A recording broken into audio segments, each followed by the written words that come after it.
জিনিস আমি দিতে চাই না। আমি চাইলে অনেকেরই নাম্বার দিতে পারতাম, এর আগেও হয়তো অনেকটাই রাত হয়ে যাবে এটা বানাতে বানাতে, কিন্তু তার আগে তোমাদের সাথে আমি একটা কথা শেয়ার করতে চাই। এটার সাথে সাথে আমার বিজনেসের একদম প্রথমে, একদম আসল কথা আসে, আমার বিজনেসের একদম প্রথমে একজন মহিলা আমাকে ফোন করে, মানে একদম ফার্স্ট টাইমের কথা বলছি, যখন আমি শ্যাম্পু লঞ্চ করিনি, আমাকে ফোন করে মেসেজ করে যে দিদি আমার পারিবারিক অবস্থা ভীষণ খারাপ, আমার বাচ্চা দুটো ছোট, আমার স্বামী ভালো না, তো আমি তোমার প্রোডাক্টটা নিতে চাই কিন্তু আমি নিতে পারছি না, এরকম আমাকে বলে। তো যথারীতি আমার শুনে কষ্ট লাগে, আমি নিজেই স্বীকার করছি। তখন আমি তার কাছে কোনো, তাও তার অ্যাড্রেস ছিল একদম আসামের ওদিকে, without delivery charge, without product charge, কোনো কিছু না নিয়ে আমি একদম কোনো বিনামূল্যে আমি তাকে প্রোডাক্টটা পাঠাই, কারণ আমার খুব কষ্ট লেগেছে শুনে, বাচ্চাটার কথা শুনে। এবার সেই ঘটনাটা একটা শেয়ার করি। এতদিন মানে সে প্রোডাক্টটা ইউজ করার পর তার ভালো রেজাল্ট হয়, তারপর সে আমাকে বলেও ছিল দিদি কমে গেছে, কিন্তু কয়েকদিন পরে তার আবার মনে হয় যে না এরকম করলে তো হবে না, এই যখন এক কথায় প্রোডাক্ট দিয়ে দিল আর একটু ওকে করে দেখা যাক। তো তারপরে একদিনকার উনি আমাকে বলে দিদি আবার একটা আমার চুল উঠছে। আমি বললাম তাহলে এবার নিয়ে নাও তুমি একটু আমার কাছ থেকে প্রোডাক্টটা তাহলে কিনে নাও। নেয়নি প্রোডাক্ট কিনে। আজকে সন্ধেবেলা আমাকে ফোন করে ওই নাম্বার থেকে, আমরা ফার্স্টে বুঝতে পারিনি। তো যাই হোক যথারীতি আমি বাড়িতে আসি, ফোনটা ব্যাক করি, ব্যাক করার পর সে আমাকে বলে দিদি তোমার কাছে একটু একটা হেল্প চাওয়ার জন্য আমি তোমাকে ফোন করেছি। তখন আমি বললাম যে কি বলো। তখন বলার পর সে বলে দিদি আমার হাজব্যান্ড খুব অসুস্থ, কিডনিতে তার পাথর হয়েছে, অপারেশন করতে হবে, তো সেই কারণে একটু সাহায্য চাই। তখন আমি বলেছি যে ঠিক আছে রিপোর্টগুলো পাঠাও। সবাই একটু গুরুত্ব দিয়ে কথাটা শুনো, কারণ এই কথাটা শুধুমাত্র এনার দোষ গুণ বিচার করার জন্য না, আরও কিছু ব্যাপারের জন্য। তো যথারীতি আমাকে রিপোর্টটা পাঠায়।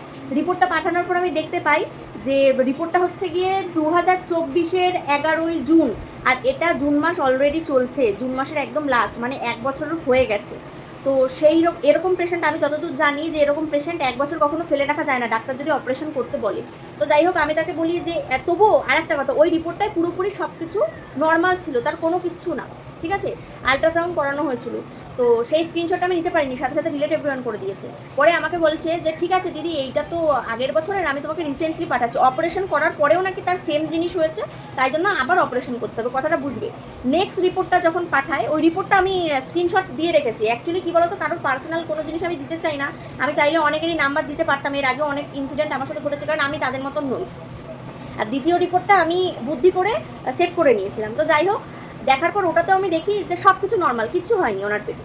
তখন আমি বলি যে এটা তো সব কিছু নর্মাল রয়েছে, এখানে তো কিছু হয়নি, তো সাহায্যটা কিসের জন্য করবো। তখন বলছে যে নর্মাল দিদি, তাহলে ডাক্তার দেখাচ্ছি, মানুষটার পেটে ব্যথা করছে, বমি হচ্ছে, ডাক্তার বলছে অপারেশন করতে। আমি বলছি আজকালকার দিনে কারোর মুখের কথা কিছু হয় না, ডাক্তাররা প্রথমেই বলে রিপোর্ট করতে, রিপোর্টে তো এখানে বলছে সব কিছু নর্মাল, তাহলে আমি টাকাটা কিসের জন্য দেবো। তো এটা বলার পরে সাথে সাথে সেই মহিলা ফটোগুলো ডিলিট করে দেয়, কিন্তু ডিলিট করে দিলে কী হবে, আমি নেক্সট রিপোর্টটা কিন্তু আমি বুদ্ধি করে সেভ করে রেখেছিলাম। আর আমি যে তার একটা ভয়েসের সাথে অ্যাডও করে আর একটা ভয়েস পাঠিয়েছিলাম, ওই ভয়েসটাও আছে আমার ফোনে, আমি সেটাও দেখাবো পরে, পরে যদি তোমরা দেখতে চাও নেক্সট ভিডিওতে দেখাবো সেটা।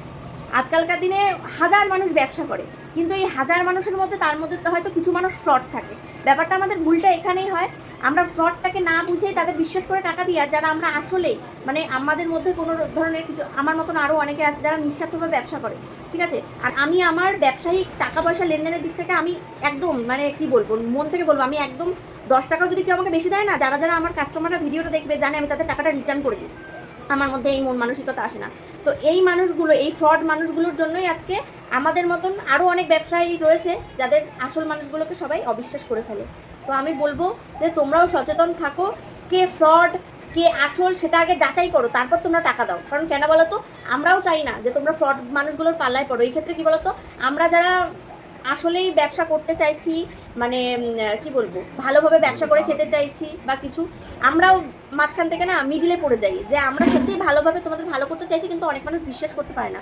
তো কথা হচ্ছে এটাই যে এইসব মানুষ এইসব করে কী পায়, আর তারপরে নিজের স্বামী, মানে আমাদের একটা কোনো কিছু বলতে গেলে বাধে, যে এই মানুষটার নামে এরকম বলবো যদি সত্যি এরকম কিছু হয়, কিন্তু এদের বলতে একবারের জন্য বাধে না। তো এটুকুই জানানোর, তোমরা বলো যে এরকম ধরনের মানুষের পাল্লায় তোমরাও কেউ পড়েছো না, কারণ তোমাদের সচেতন করার জন্য ভিডিওটা করা, যাতে তোমরা এরকম ধরনের কোনো মানুষের পাল্লায় না পড়ো। বিশ্বাস করো আমি দেখে জাস্ট অবাক হয়ে গেলাম।